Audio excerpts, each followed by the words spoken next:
Mais pourtant, c'est intéressant parce que vous parlez dans votre panel plus tôt, le fait que vous avez eu un peu de la misère à trouver un éditeur parce que le concept parfois ne collait pas avec ce qu'on pense dans un manga classique, notamment l'aspect du fait que il y a un jeu virtuel donc c'est SEO, Voilà. je sais pas moi, il y a des trucs un peu psychologiques qui arrivent donc ça rappelle d'autres émissions peut-être comme Serial Experiments Lane ou etc.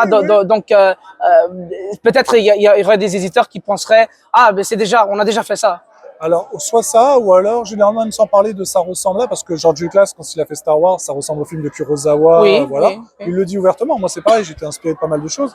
Mais en fait, je pense que les éditeurs français à grande échelle préfèrent avoir, et c'est pas une critique, c'est juste une constatation, ils préfèrent que ça ressemble à One Piece, à Naruto, à Bleach. Ils veulent pas de la création. Donc, c'est un peu ironique, parce que dans un sens, ils te disent, il faut pas que ça ressemble à, mais il faut que ça ressemble à. Donc en fait, tu sais pas ce que tu dois faire.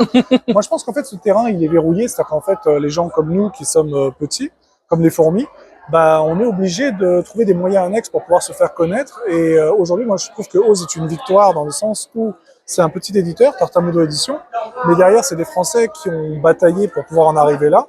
Ça aurait pu être des Canadiens, des Américains. Et finalement, on constate que aujourd'hui, on est référencé comme l'un des meilleurs mangas français par le Japon.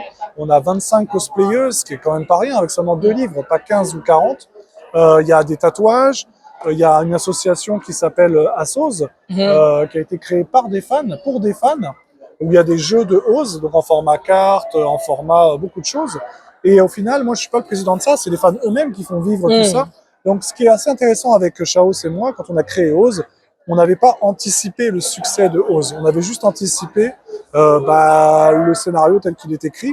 Et il est en constante évolution parce que maintenant, le scénario, comme on l'a dit, les gens peuvent participer dedans comme ils étaient dans le Game of Thrones ou Walking Dead. Ils peuvent donner leur avis et participer intégralement aussi à l'histoire d'une certaine façon.